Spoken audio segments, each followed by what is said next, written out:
Hi, I'm Nicole Stitchtree and this is my YouTube channel. This is a place to sit and talk about knitting and sewing and any other crafty things. I'm coming to you from Yagara and Turrbal country in the city of Mianjin, Brisbane. It's been about 3 weeks since my last episode and so this is the third episode today. And since that last episode, I went on a holiday to Tasmania for a week. And I also welcomed a new member of the family, a second dog. His name is Bosley and he's 13 years old. And he's just a very beautiful, sweet, cuddly boy. I already had one dog and his name is Joe. And Joe is having to adjust to having a new friend in the house, so it's been a bit interesting over the last couple of weeks, but I do believe that they will become best friends. In case you didn't know that about me, I like to adopt senior dogs. I think it just fits in better with my lifestyle. They're not quite so active, so they're happy to just sit and chill on the couch and knit while I'm knitting and they're not knitting. And yeah, they don't need quite as much exercise as younger dogs, but we bought this house, so we have a yard now, and it's been great to have the space for a second dog. And I've really felt like Joe needed a friend, even though he doesn't think that right now. So our holiday to Tasmania was really fun. My husband and he basically plans holidays complete, so I don't really do anything. I just show up and have a good time, and I'm really grateful for that. He is such a good planner and he always chooses fun things to do. It was just the perfect balance between going out and doing things and just chilling out. So there were a lot of cold wintry nights just staying in with the fire at Airbnbs and things. So what a great way to recharge. And I started a holiday project, and yeah, I made pretty good progress on that. The problem was that when I came back from the holiday, I just wanted to keep knitting that instead of knitting the things I really kind of need to be knitting for deadlines, like little nephews' birthdays and such. Okay, well, that's sort of my news. What I'm wearing today, I'm wearing my newly finished since last time Megan Nielsen Jarrah sweater. I made View C, which has the tie front detail. And yeah, this is a Liberty fleece that I got from the fabric store, which I may have, bought some more stuff in their sale recently. You'll see that at the end of the sewing segment. And I like to pair it with this shawl. I just feel like the colors tie in nicely. I've got a little video of me putting this shawl on and talking about that, so I'll cut to that now. So here's what I'm wearing today. My new favourite jumper that I sewed up. This is the Megan Nielsen Jarrah sweater, View C, in a Liberty fleece. I'm also wearing, you can't really see the details, but I'm wearing my Pietro pants by Closet Core Patterns. And they're my favourite pants. So super cozy, comfortable vibes for today. And the shawl I've been loving to pair with this jumper recently is the Starflake shawl that I knit for the West Knits Mystery Knit Along a few years ago now. In this beautiful olive colour and neutral white speckles. I just feel like it picks up the slight olive in the fabric here. A little bit of contrast, but not too much. So yeah, this is one of my favourite shawls I've knit for wearing. I just love the way it drapes around. So yeah, that's my outfit for today. And for what's on the chair today, this is the other shawl that I've been liking to pair with this jumper. I'll just take this one off so it doesn't crowd that. The best thing about making new clothes, having new finished clothes, is that I get to play around with pairing it with other things from my wardrobe. So when I sew something, I love to pair it with knits that I have. So this is another Stephen West knit, actually. It's the Dots and Rays shawl, speckled fade, Dots and Rays speckled fade. So this one came about because I had pink hair for a while, just like pink at the bottom part of my hair. And a colleague of mine said, oh no, you'll never be able to wear yellow again. And I was like, why can't you wear yellow and pink together? So I thought I'd challenge that and make a beautiful shawl that blended pink and yellow. So I started off with a plain pink that merged into this beautiful speckled yarn there. That then went into a black and yellow yarn and then just yellow. And I think it works really well. Some people may think otherwise, but I do like to, I have been enjoying pairing this one with this jumper as well, especially when I'm wearing pink pants. I think that goes nicely, and the yellow ties in, and so does the variation in between from the speckles. Yeah, so that's what's on my chair. If you're new, I always just drape something over this chair because it's kind of a grotty chair. It's pretty old and one of those just horrible IKEA chairs. So I like to jazz it up with a shawl, and so yeah. Okay, time for knitting chat. So first up for knitting chat, usually it's finished objects. I don't have any new finished objects in the last 3 weeks, so that's kind of my pace. I don't finish things all that much. I'm not super fast, but I remember I showed this in my last video. I don't think it was blocked by that point, so I thought I'd just show it again today, and I wanted to talk about it a little bit as well. I love the colors. I've talked about them a lot already, but the sweater itself, I'm not sure if I love it. It's a little more fitted than what I've been wanting to wear lately, which is like, really quite full of ease. I like a bit more ease these days. So basically I wore it 2 days in Tasmania, and both of those days were to get photos of it. So yeah, I'm not sure how I'm going to work this well into my wardrobe. I wore it both times with pants, navy pants, and I like that look, but I wasn't feeling totally comfortable. So I don't know, I think I'll have to try this over a dress, and I have actually really beautiful fabric that would pair like just absolutely amazingly with this. Maybe it'll be a bit too much of a gingham extravaganza, but I think it'll look cool. I'm kind of into that vibe. So I'll just grab that and show that to you now. Okay, I just popped my shawl back on as well for the knitting segment. So this jumper paired with this fabric. Is it too much? I think it's not enough. No, but seriously, I think if I could make some sort of dress that I could layer this over. The only issue is that I like to have dresses with sleeves and not tight sleeves, and yet this jumper has quite tight sleeves. So layering that over a dress with this, I'm not sure how it's going to go. Whether I sort of make a dress with no sleeves or fitted sleeves, so that I can pair it with this. Or maybe I should just make a skirt. Anyway, that's what I'm trying to think about with this sweater. It's not been one of those makes that has been like super easy to just slot into my wardrobe, and that's a real shame because you all know how much work a full-on colorwork sweater is.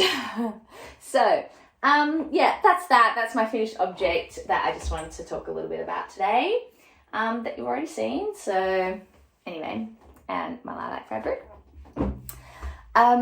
Next up is whips, so works in progress. I actually have 2, which is pretty normal for me.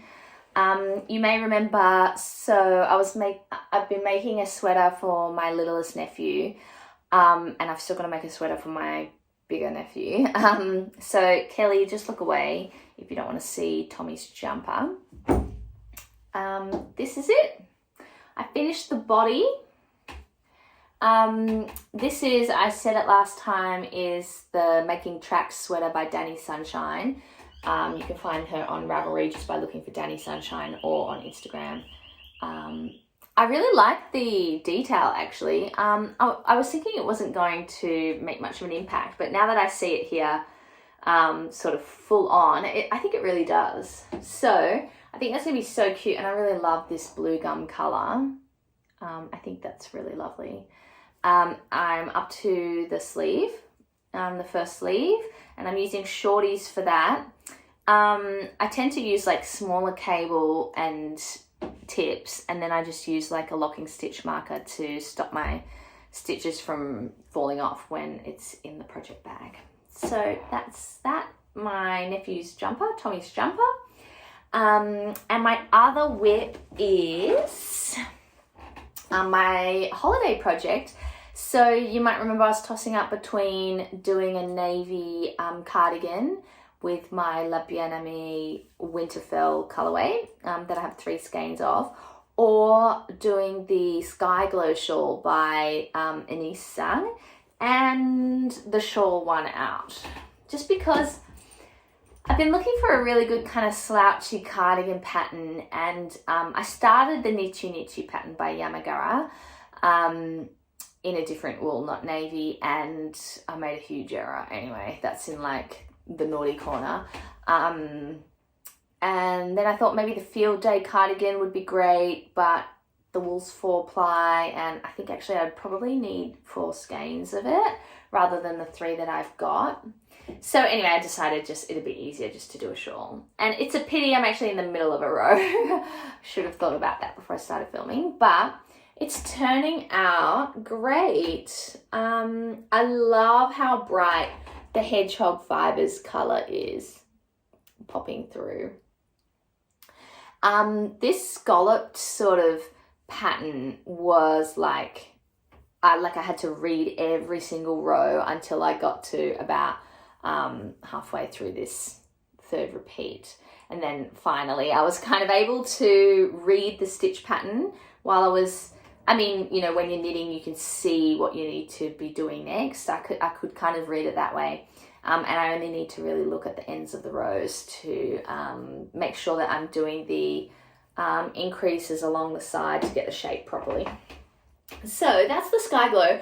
I think I'm just about to finish the 6th repeat. I need to do 8 and then also 2 more repeats, and then the hot pink color takes over. And I'm so excited for that part because look at those different colors in that hot pink. That's a hedgehog fibers colorway rose hip, and this is a 4-ply shawl.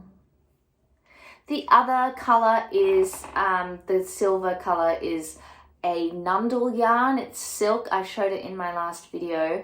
I recently found out that the Nundle yarn mill only Australian yarns and Australian milled when it's 8-ply or above. Their machine can't handle 4-ply, well, anything less than 8-ply.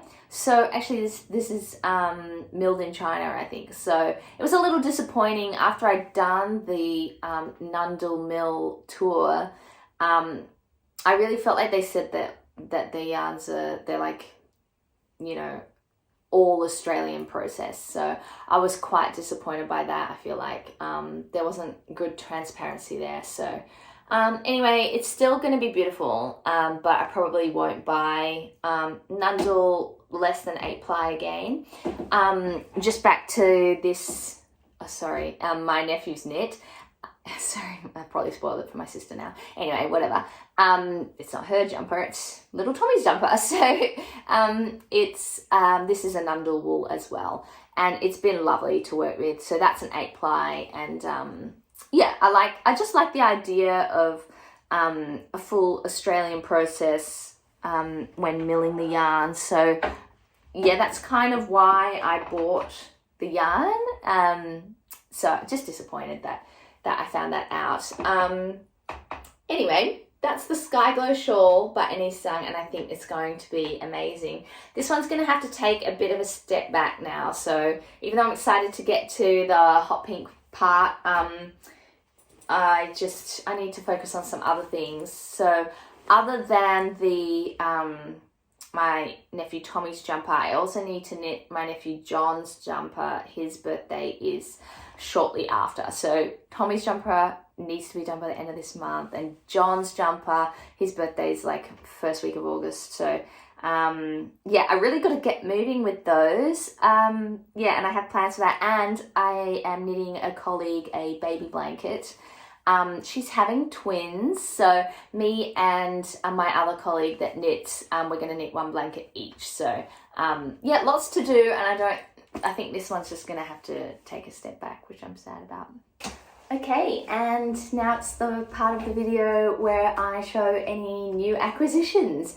And actually today I have quite a lot. So I have mentioned in previous videos that I don't buy a lot of yarn, and I try to save money and really try to think mindfully about whether I need more yarn. My stash is quite large, you know, and try to really buy with purpose. Well, that kind of goes out the window a little bit when I go on holiday. I like to buy yarn and fabric mementos when I'm on holiday. So there are special memories sort of imbued in the yarn, and I'm more likely to buy things that I don't have a planned project for, or you know, just things that really pull at my heart. So I did that a bit in Tasmania, and then also just a few days ago I went to a new local yarn store for me, because we're new in this neighbourhood. It's the first time going to that yarn store, and it's really beautiful, and the people are lovely, and I really wanted to get a few things there as well. To be fair, at that yarn store I really got yarn for my nephew's jumper, my colleague's baby blanket, and also just one special skein for myself. So I think I'm doing okay. Oh, and also I had a delivery from La Bien Amy, that me and my sister went in on. We go in on them together so that we can, you know, not get thwacked by postage so much, so we can divide the postage cost between us. So it's been with her for a while, and it's felt like ages ago since I bought it. So now when it came with a birthday present for my husband, and it just felt like it was a present for me, even though I bought it. So that was really fun to receive. I think I might start with those ones then, the La Bien Aimée. So basically nowhere in Australia stocks it, no local yarn stores. Yeah, the postage is just a real bitch from Australia to Australia from overseas. So when La Bien Aimée has her birthday sale every year in May, my sister and I do try and go in together and get something. If you're watching and you're an Australian, that's sort of maybe an option for you when you want to buy international yarns. Find a fellow yarny friend and try to go in on the postage together so that it doesn't cost quite as much just for you. So I got this. It's Merino Super Sock, which is a 75% superwash merino and 25% nylon. I do love a yarn with some nylon in it, just because I think that's really durable. Look at these speckles. I forget what this colorway is called now. I wonder if it's written on the... Oh, it's called Life Aquatic. How awesome is that? Look at the speckles. I just love it. This is going to be paired with the next two yarns that I'm going to show you. I'll just show you them separately before I put them together. This one's Vespa Graffiti. Again, it's the Merino Super Sock. So quite similar, but all blues. So I just love those hints of the deeper blues and the teals and aqua. This is just really stunning. My outfit totally not going with this. I find that with my colour style, I love super bright colours, and then I love really kind of muted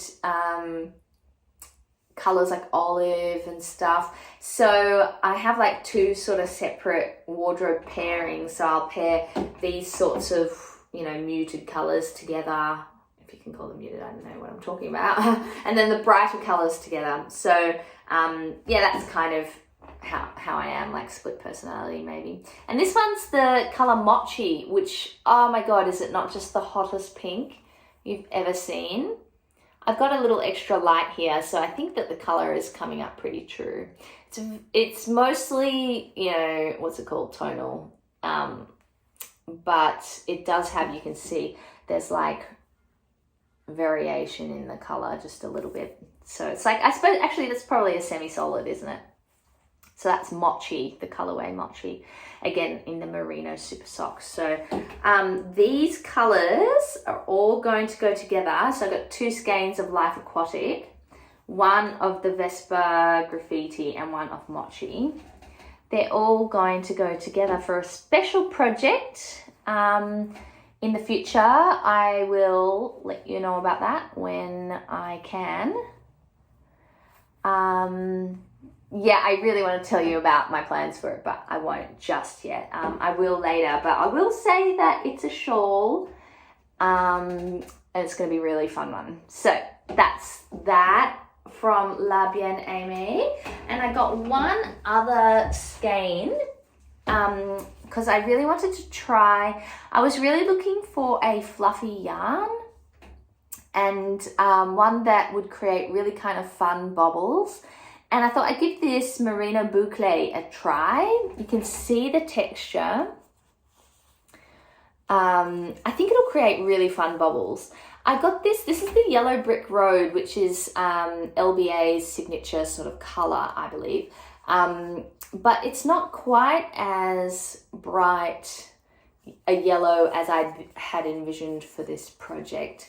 I kind of wanted the bobbles to look like wattles, so I don't know. I think I will try it anyway, but I'll just show you what the rest of the yarn was that I'm going to put the bubbles on. So that's this. As I said, you know, so I had the muted sort of colors versus the bright ones. So these three, remember I showed them in my first YouTube video. They're a linen merino. Is it? Let me just think. Yes, 10% linen, 90% merino. So they've got like a beautiful heathered quality with the linen. And I'm wondering if that looks nice with it. So maybe that'll work. Very kind of wattle bush sort of look. Let me know what you think, if you like that color combo, or if I should go for like a much more bright yellow. But it's fun to try new things, and I think I'll find this boucle really interesting. So that's the La Bien Aimée that I got. Next up, I'm going to show the Louis and Lola yarns that I got while I was in Tasmania. I had such a fun time going to visit Karina at Louis and Lola in her dye studio. I got a little tour, so I might put a little footage or some pictures in. I might cut into that from here. Here's the famous Louis and Lola, and a look inside Karina's dye studio. It's beautifully set up, and there's a fire stove there. Okay, so you set your rotation dial, your number of rotations based on your hank length, and that's just saves your fingers.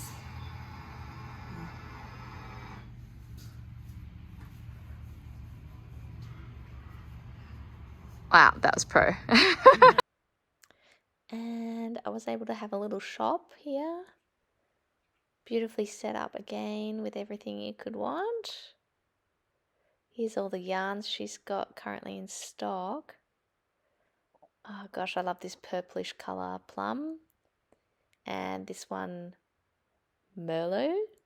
Beautiful merino silk yak fingering. Oh, I'm obsessed with Donegal, but Aran is too heavyweight for me. Wow, look at all the colours. And so I was able to just do a little bit of shopping there as well, which was really fun. And this is what I got. as well as a couple of skeins that I asked to be dyed up because she only had one and I wanted two. So first of all, I got this merino silk yak fingering in the colour Merlot, which is just the most gorgeous wine-coloured plum burgundy colour that I think is going to look great with my skin tone. I'm planning a top with this. That's why I get two skeins as a top. And then I also got this this halves bunch, which is actually a fade. I'm gonna see if I can try to order it well. So it's actually a fade. I don't want to separate them from their binding. So it's just really interesting colors. I love the pops of red and the when the darker color comes in, the darker purples and browns. This is from their Vintage Print Fade Club from April. And I think it's so pretty. I love how the white is pretty much all neutral, except for these like tiny bursts of color. This is gonna make such a beautiful fade. I saw the swatch knit up and it looked so good. And I just thought, yeah, I really want that. So I'm thinking that'd make either a great top or it would make a really cool shawl, like faded shawl, with a contrast detail. I don't want to use these, I want to use these for a top, but a similar sort of color to contrast I think would look really great, just to bring in the warm sort of purples and pink colors. Yeah, maybe I should have taken these out of their binding, but anyway, that's that. How pretty. Maybe I'll bunch them together like this. How pretty are they? Yeah, so that's my Louie and Lola purchases, and it was, as I said, super fun to go and meet her in person, and meet Louie and Lola, the namesakes, the two little dachshunds, and the Highland cow Cassie, and also Claude, the lamb sheep. Anyway, so I've got a couple more skeins coming in the post. There, I'll show them to you probably in the next video. So that was fun, super fun from Tassie, and we'll have special memories of that that time. And then she, Karina, that is from Louie and Lola, recommended I go to a local yarn store in Oatlands, Tasmania, called The Lucky You. And she dyes her own yarn as well. So it was really fun, a beautiful store in a really historic little town. I really loved it. So if you're in Tasmania, definitely go there. Unfortunately, I only had like 5 minutes to go in because we were kind of rushing to get back to Hobart by a certain time. So yeah, I only got 2 skeins each of these 2 colors, and you're probably thinking, is that the 2 skeins? No, these are 2 different colors, I swear. So I have been totally craving neutrals lately, and I kind of blame Megan of Kimchi & Co on Instagram. She just makes the most beautiful neutral tees and knits. They look so lovely. So I'll talk about this one first. This one's called Midlands Landscape. And Midlands being a place, an area in Tasmania, I guess. And it just like, I held it up to the horizon as we were driving, and it just really blended in with the colours we were seeing in the grass. And it's just really beautiful. It's a beautiful neutral with like meadow green colours and slight pops of those teal cerulean colours. So this base is their 4-ply 80/20. That's merino and nylon, 80% merino, 20% nylon. And that's the Lucky You, hand dyed in Tasmania. So beautiful to snag a couple of skeins of that for a top, as always. And the other one is actually 90% mulesing free wool and 10% linen. I don't know what mulesing free wool actually is. Maybe I should just look that up. I saw some other mulesing stuff. Anyway, this one's called She Had a Rye Grin. Rye as in R-Y-E. What a fun pun. This is more solid neutral than the Midlands skein that I just showed you. I think it's got a really, really fun texture from the linen. Maybe I'm getting obsessed with linen yarns. Anyway, and the like sort of oat kind of color. I think that's why it's got rye in the name of it. I think that'll be truly lovely for a tee, and I'm interested to see what the stitch definition will be like with that. So 2 skeins of that and 2 skeins of that. And I got one more thing, but actually I realized it's in the other room, so just give me a moment. So yeah, I've got it on display in my yarn bowl in the living room, so I had to just go out and get that. This is their Super Kid mohair, 75% and 25% silk. So kid silk. It's beautiful. Look at that lavender color. I've been dying for a lavender mohair ever since I saw Paige Pilal, sorry, I forget her last name, I think her Instagram handle is @StitchedSlowly. I'll just share it down here. She made a Ghost Whisperer tee by Parker Knit out of a lavender coloured mohair, and it looks amazing. So love. So I was really inspired to get that, but I didn't have time to look up how much I would need for a Ghost Whisperer top. So I don't have enough, which is fine. I actually came up with a different idea with that where I would pair it with this.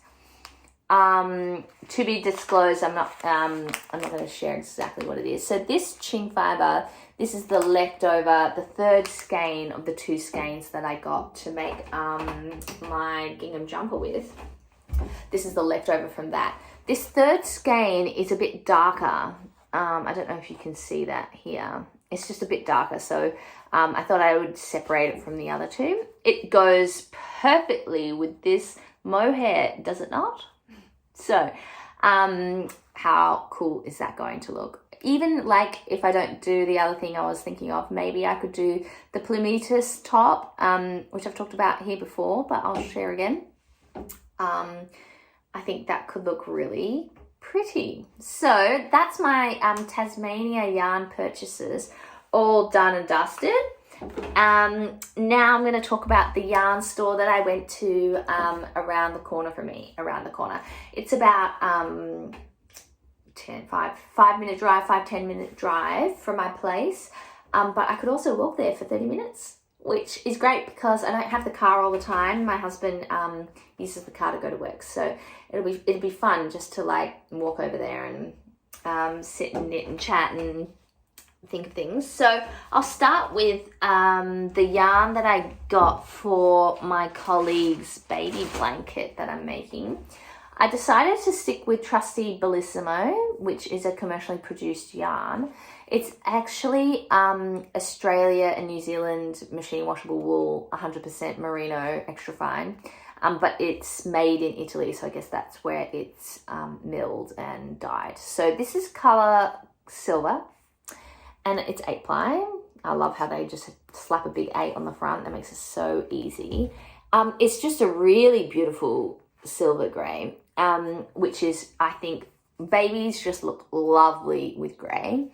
And as I said before, she's having twins. So I'm knitting one blanket and my colleague is knitting the other blanket. The other blanket, I already gave her the yarn, so I can't show you. Is in a colour called Mist, and it's this beautiful soft sage green type colour, like, you know, that plant, I think it's called lamb's ear, or it's like silvery green. It's like that. So the 2 of them together I think will make beautiful blankets. The pattern that we chose is the, actually I've got it printed out here, ready to start. It's the Baby Honey blanket by Craftling Designs. I will also, there'll be a link in below, just, you know, so that you can look at this on Ravelry yourself. I obviously print in black and white, so You know, it's got a beautiful honeycomb pattern on it, which is actually, that's the schematic. It's actually kind of asymmetrical over the blanket, and I think it's just going to look really cool, really lovely. So yes, I'm excited to do that. There's obviously a deadline. I think it's about mid-October or the start of October that we should have finished our blankets. So I'm not going to start this one yet. I'm probably going to start this in mid-August, I hope. So that's that. The other wool that I got is wool for my nephew's jumper. That's my other nephew, John, the bigger nephew, whose jumper I haven't started. So Kelly, look away if you don't want to see the choices that I've made for John. Well, apparently, whenever John goes to the yarn store with my sister Kelly, he likes to pick up the hot pink yarn, and he really likes it. So I thought it'd be awesome to just use some of this leftover hot pink fingering that I have to do a bit of colour work in a sweater. I thought about going pink and grey or pink and black, but I thought it just wasn't quite right. It didn't have quite the warmth or the richness to go with the pink. So I ended up going with this, I don't know, hold on, let me just see. It's 70% Argentinian merino, 30% baby alpaca, 100% awesome. It says that on the label. By Walcott Yarns, it's Opus. So this is a sport weight 5-ply. And this is a fingering. It's going to work fine because this is just colour work. And it's this stunning kind of dark blue, charcoaly blue colour that I think is just going to make the pink pop and support it really nicely. I don't have that much of this, obviously. So I chose a pattern. It's called Beck by Danny Sunshine. So yes, the same designer that I'm knitting my other nephew's jumper in, just because I've really enjoyed knitting that one, and the sizes go up to 10 years old, so why not? Yeah, so I'll pop a picture of it here. I printed it out, but it's black and white and it doesn't show off how it would really look. I'll put a picture in so you can see what it'll look like. I think, and I hope that he's going to love it. This yarn just feels amazing. It's hand wash only, but my sister is obviously a knitter, so she treats the knits nicely, and I know it'll be fine. So that's that. That's almost the end of my new acquisitions for yarn, I swear. I've got one more, and so I bought one thing for myself at the yarn store close to me. By the way, it's called the Yarn Bowl in Banyo. That's in Brisbane. And I got this, a skein for socks. I'm going to make socks. I swear this year I'm going to make socks. This is West Green Loft Yarns, which is a UK dyer. This shop was really cool, the Yarn Bowl, because it had a lot of things I'd never seen before, a lot of brands and dyers that I had not seen before. And it was so fun to look through. Like, they stock knitting for olive, which I don't think anywhere else in Australia does, and some other really interesting things. So this is Wiggly Cashmere's sock in the colorway Austin, which is what got me.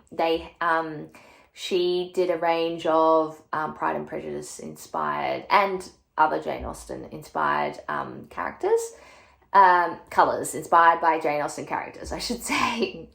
So this one's called Austin. I had to get it. I really wanted to get Jane Bennett as well, actually, but I didn't. I went with this one because I love the pink and the green together. That just kind of warm pop of olivey mustard sort of color to contrast with the very, very feminine sage peppermint green type color, and pink, very variegated pink. It's so pretty. I love those little dark spots as well through it. So that's a new to me dyer, a new to me yarn store, and I'm really excited to make socks with this. And that segues super nicely into the other things that I wanted to show you today, and that was book acquisitions. So let me get to that now. So book acquisitions, they're all knitting books. I wanted to share them with you today because I think they're interesting. This is something that I got my sister got 52 Weeks of Shawls and I got 52 Weeks of Socks. It's by Lane Publishing. And I really want the shawl book as well, but I thought, just be sensible, just get one book, and I can always flick through her shawl book and decide if I really want it. We got them when a store here was closing down, an online store, so it was quite discounted.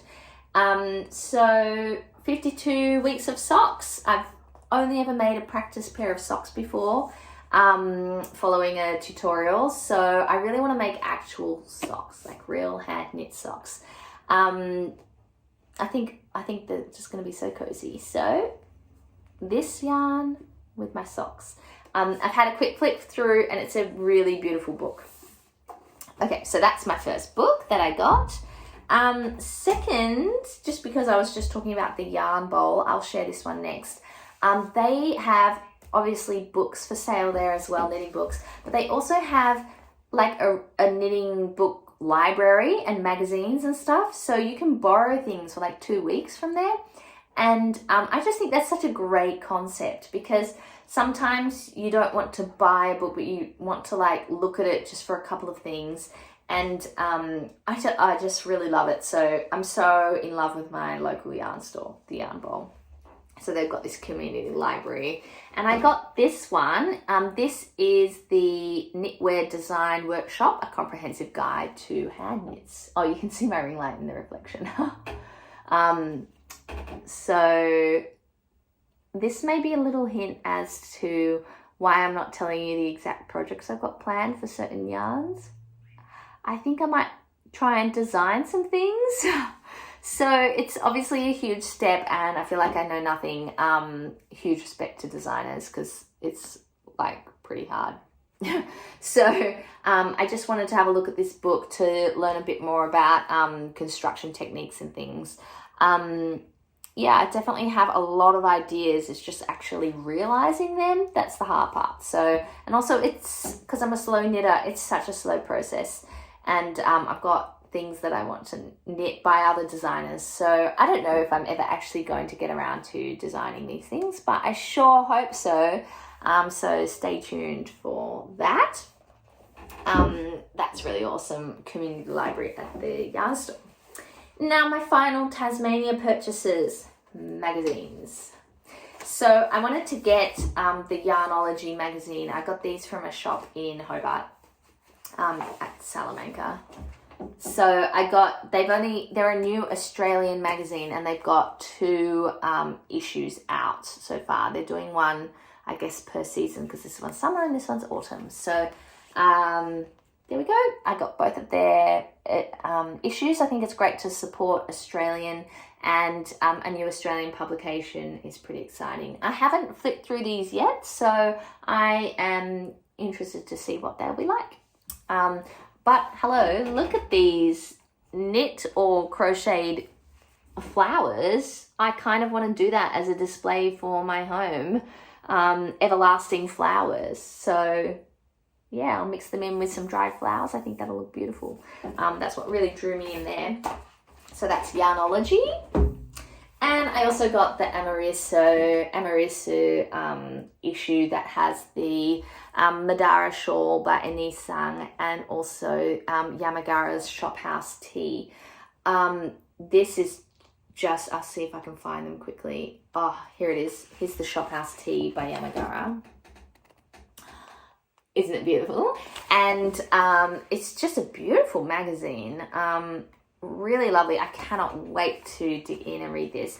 And the also good thing is that they have a digital sort of download there, so I can just digitally download it and then print the patterns and just squish them and bash them up into my knitting bag as I do, so I don't need to ruin the magazine. So excited about that. That was a lot to show for new acquisitions, and now I'm probably on a little bit of a fibre diet for a while. And I'm so inspired by all the yarns and all the books and everything. I'm so inspired to knit so many things, but also design some things. So that's it for the knitting chat. On to the sewing chat now.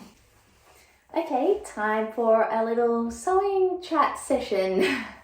So You may remember before my Tasmania trip, I had a lot of sewing plans.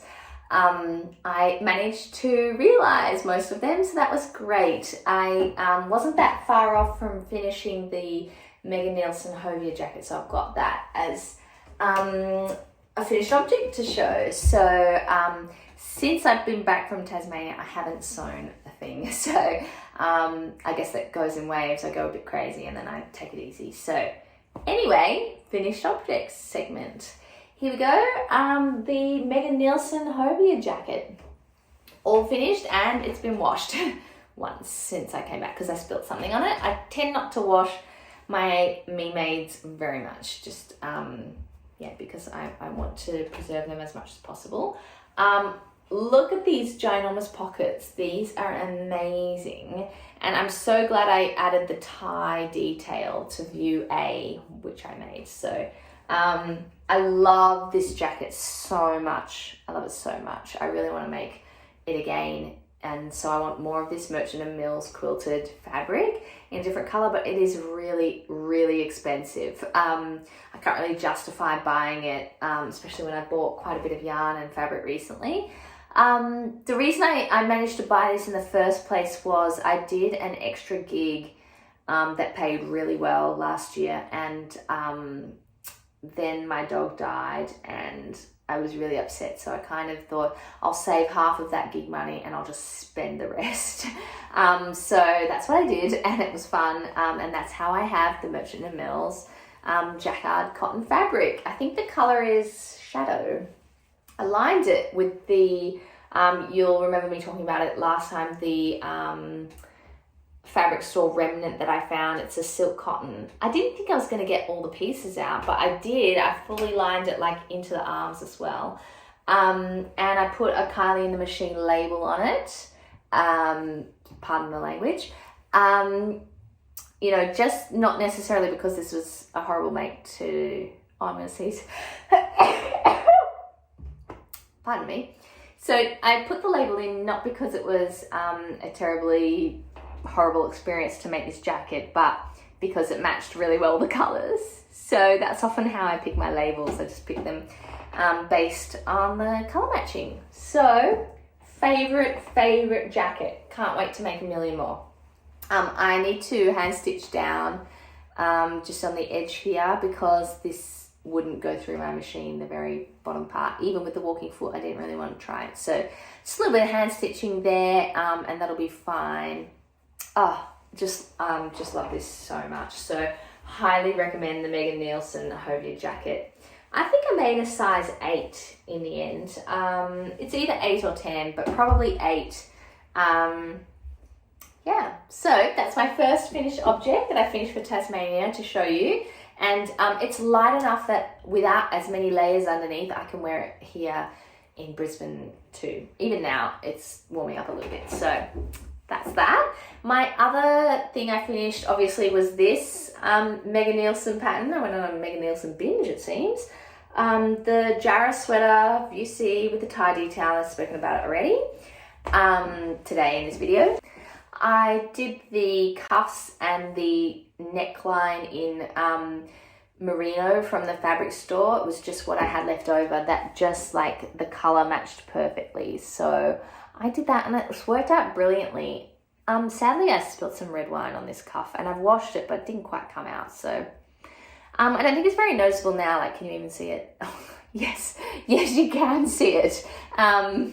Oops, yeah. So I made this in a size 10, and I think it's just the perfect amount of slouchy ease for this pattern for me. The sleeves are quite drop shoulder in the design, and I love that. The sleeves don't roll up that well, like very easily. I don't know if it's because I didn't use ribbing on the cuff, but I don't really roll the sleeves up that much. So yeah, this is that jumper. I will say one thing about this pattern was that the seam allowances were all 1/4 inch or 5 millimeters, 6 millimeters. So that's a really small seam allowance. And when I was attaching the neckline, the neck on, that was kind of hard to do at such a small allowance. When in the front part of the neckline, I actually needed to do a lot of stretching to meet the quarter points. That's how I put necklines in. So I found that quite difficult. And the other reason I didn't enjoy 1/4 inch seam allowance was that I had no room then to do overlocking. So when I'm sewing knits, and this being a fleece, I like to do it on my sewing machine, not my overlocker. And I do a stretch stitch that's not a zigzag. It's like a back and forth straight stitch that's stretchy. So I just find that gives me the best strength at seams. When I've made shirts, t-shirts before, and I've just used the overlocker, you can really see when the seam gets stretched, you can see all the stitches, and that really bothers me. So that's why I use my sewing machine with that sort of stitch. I don't use my overlocker for it, but I do want to finish the edges with the overlocker. So, people being like, oh, sewing knits is so quick because you can just smash it through your overlocker.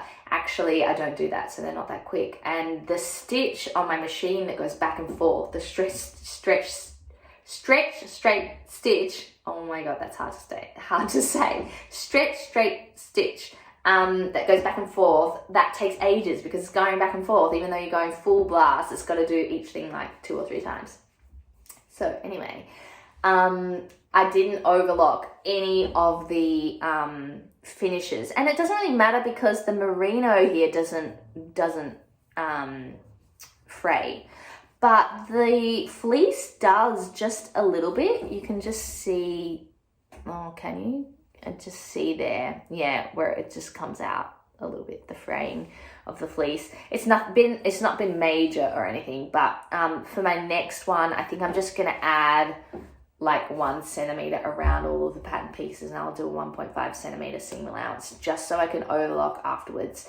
And that's all for longevity of my hand makes. When I make something, I want it to last forever. So I really try to do things really securely and really well, just so that they last a long time. And it annoys me when things don't. Like, I made a pair of linen pants and they wore through super quickly. I'd worn them for 1 year, and that was really, really disappointing. But let's not go down that road. Let's not talk about that. I love this jumper. This pattern, this Liberty fabric, is my favorite fabric ever, I think, or at the moment it is anyway. I think the colors are so interesting.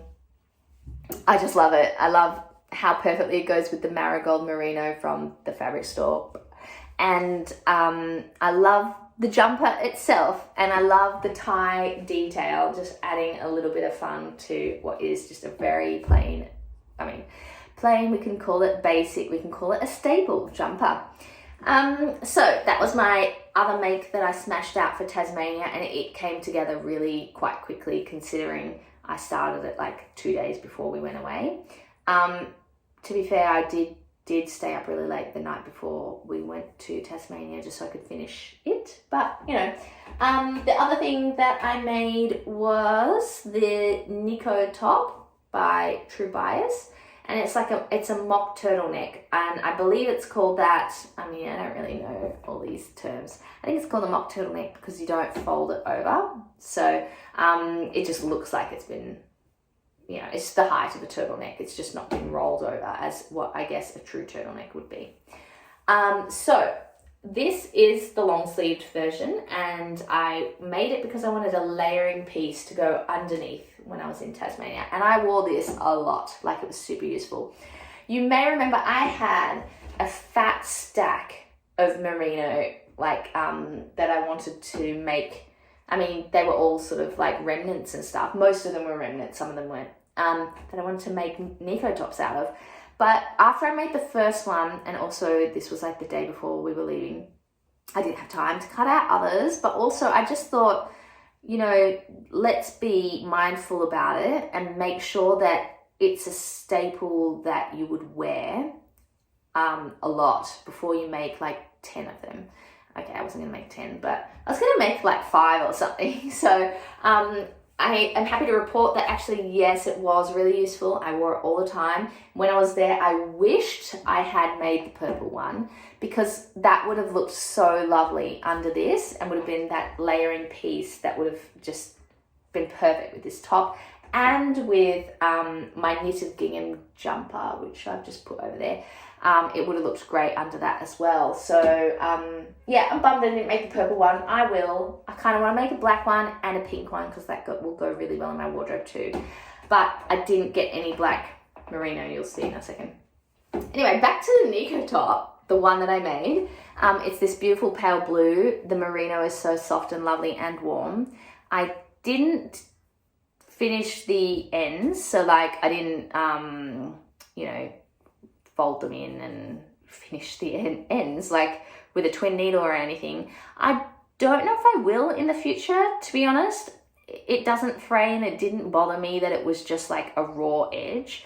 I'll think about that. For now, I'm not going to because I hate twin needling. I hate it. I have issues with twin needling. But anyway, that's my Nico top. I was worried I made it like a slight bit too small, a size too small. This is a size 10. Maybe I should go to size 12 if I want to wear it on its own rather than as a layering piece. Like this is really skin tight when I wear this. So if I wanted to make it as a top of its own, then I would make it one size bigger, a size 12. So those are my sewing finished objects. It's kind of nice to have finished objects for sewing. And I'm going to talk about these merinos and what's in that bag in a sec. So yes, now it's time for new acquisitions for fabric. I already talked about this purple merino. It's the mulberry color from the fabric store. That's where I buy my merino. They're online as well as they have stores in most major Australian cities. I know for sure Brisbane, Sydney, and Melbourne and Adelaide, and they're New Zealand based actually, so they've got stores in New Zealand as well. But this is the mulberry merino, and I just wanted to say, I've talked about it already, I really want to make the Nico top out of this. So that's for my next wintry holiday. That's not going to be anytime soon, but that's why this was up there. You'll see why this brick colorway is up there as well when I show you what I got from the fabric store. So they had a sale, which I guess I haven't been sewing that long, but it seems to be an annual thing, the sale that they have at this time of year. And it's the only time you can get the merino discounted. They've got two merinos of the fabric store brand, the one that they produce. They've got plenty of other merinos, but I really like the fabric store merino. And they've got, you know, like their merino, and then they've got their ZQ premium merino, and that one is so soft, like it's super premium, and it never goes on sale. So when they have that their store-wide sale, they go on 20% discount, and so does the Liberty fabrics that they have. So that is the time when I get my merino and when I get the Liberty fabric, because otherwise Liberty fabric and the merino is expensive. I want to be realistic about that here. These, you know, I don't buy fabric often, but when I do, sometimes it's pretty expensive fabric. I'll start with the remnant that I got. I love going through the bargain bins at the fabric store because the remnants are sometimes pretty good. This was $8, almost a meter, so 80 centimeters of cotton. It says it's got stains throughout, so I'll need to just sort of unroll it and see how bad the stains are. But I figured if they're not bad, I could make a top for myself. But I also kind of want to make a cushion cover for this cushion. I've got like this telephone table thing I want to redo the cushion on. So I could make that. And then if the stains are really bad, what I want to make is like pot plant cover things. My mother-in-law gave me a couple for Christmas, not that she'd made, but they're really cool and they really like jazz up the pots. I do have some pots, but mostly I just have my plants in plastic containers, and it'd be nice to just you know, make a little fabric thing to cover that. How happy is my watermelon peperomia here, by the way? My first one of these plants that I got totally died, so I'm so proud of this. Look at that. All those leaves were teeny tiny and now they're growing out. Love it. So that's what I want to do with this remnant of cotton with possibly pretty bad stains throughout, but maybe not so bad. Okay, and then I got, I'll do the Liberty first, shall I got some Liberty. I never really thought Liberty was my vibe until I made this jumper, and I just really love it.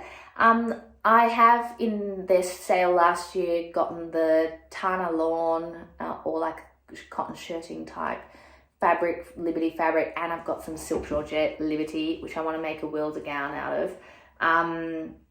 But, oh, by the way, wilder gown, is it wilder gown or wilder gown? I say wilder gown like wilderness, but I think it's actually, I've heard it being said as wilder gown, like it's wilder than that. So I'm going to keep saying wilder gown because I like how it fits with wilderness. But anyway, back to the Liberty. I got this print. Am I holding it the right way up? Yeah, I think so. There is a right way up usually for the two Liberty fabrics that I've used so far. This one had a right way up, and so does this one, I believe. You can see because of the flower stems.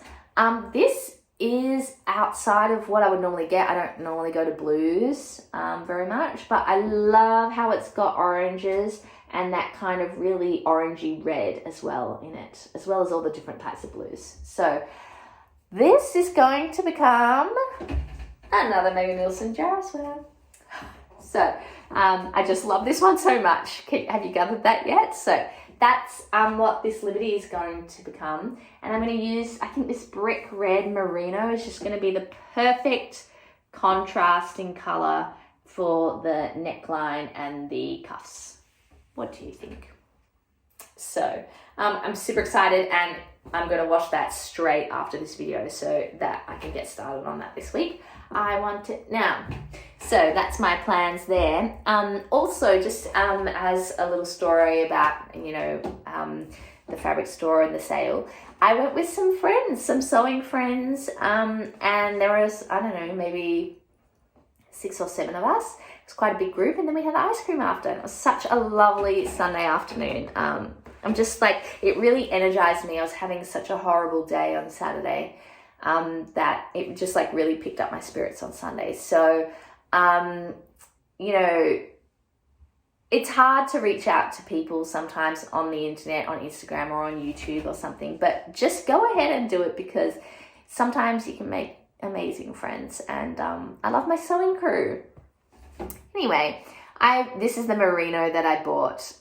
Normally I'll buy merino for my brother's shirts that I make him every year for his birthday and for Christmas, but I'm putting a pause on those shirts because we gave him a huge present that's hopefully going through soon, so I'm not going to make him any shirts for quite a while. And so I was able to get merino like just for me. This is the ZQ merino, and it is so soft. As I said before, the ZQ is just super lush, and it's the vintage blush colorway. So that's the Fabric Store's ZQ Merino in vintage blush. And you guessed it, it's going to be a Nico top to layer. I got, it's quite, like the roll is a big width. So I got like, I was going to get 1.5 meters because I couldn't remember how much I needed for a Nico top. And that's what I normally get for tops. But then I saw it laid out and I was like, that's a lot of fabric. So I went down to 1.2. And I'm actually kind of hoping that's still so much, so that I can maybe squeeze out a little shirt or maybe a tank top or something out of that. So that's my second thing. Third thing I'll show is something for work, so all black. We're doing a pit season at the moment. That means we're playing in the pit with either the opera or the ballet. At the moment, it's the Opera Queensland, and it's La Traviata, so it's really, really fun opera. Beautiful music. But when we do pit seasons, I always think, oh my God, I wish I had more blacks, because we're doing performances 4 or 5 times a week. And I just feel like I want more blacks, because I go through them in the pit seasons, rather than like main stage series or other series where we have one concert in the week or 2 concerts in the week, you know. So anyway, I got this black organza and it's got a stripe to it, and I think it's just got, it doesn't have quite as much structure as I thought it would for an organza, but I think it's going to make a great puffy sleeved top. And that's going to be, I'm going to use the Closet Core Cielo top, which I've talked about here before already. I have that pattern, so that's why I talk about a lot of the same patterns, because I want to use patterns that I already have. So that's that, the black organza. Looking forward to another work top. And my final purchase from the fabric store on their sale was this lilac tencel. And I saw my friend, because we went as a big bunch, I said before, big group of people, I saw my friend Shannon getting this cut out, and I was like, ooh, this lilac, this lavender looks so beautiful, and it's a tencel. I've never actually sewn with it. I've got some in my stash, but I just love the idea of it, and I love the drape and the feels. So this lilac tencel, I got enough to make a dress. Shannon got enough to make a dress, and then after me, Jackie got enough to make a dress. So 3 of us going to possibly be wearing similar dresses. That's going to be fun. So I don't really have any works in progress, so that's why I went straight to the new acquisitions. But as far as like new projects and new fabrics and feeling reinvigorated goes, I'm ready to get back into sewing. And I've taped together the pieces for the Closet Core poof, which I have told myself I have to do first. I have to do it. I need to get rid of all those fabric scraps that are like in this big box in the corner of my craft room and look so ugly. So can't wait to do the poof, stuff it full of all my scraps, and then move on. And then my next project is going to be this sweater just before winter stops being cool here and it turns into summer. Winter is basically like only 2 months or something, very short here, less than 2 months, and it's already warming up, so I really want this. Oh, I forgot to mention actually about this, that this one isn't a fleece like this one is, this purple one is. This one's like a loop back, it's called. So it's not quite as warm, and that's perfect for our Brisbane winter. Yeah, so they're my upcoming projects that I've got planned. And I'm just feeling super excited and invigorated, rested after my holiday to Tasmania, inspired by my trips to yarn stalls and interactions with other crafty people. Going to try and do some of my own knitwear designs. I'm doing a lot of knit gifts. I'm just feeling really happy today. So that's the end of this episode. I have a feeling it's been a pretty long one. I had a lot to show. So I want to thank you all for writing comments, those that write comments. I really appreciate it. It's really nice to read and hear about your opinions about what I'm talking about. It helps me form my own opinions about colour combos and what I'm going to use certain fabrics and yarns for. So thank you for that. Yeah, I will see you next episode. I hope you've been able to take some time to relax, to sit and knit or sew and enjoy making something with your hands. And until next time, bye.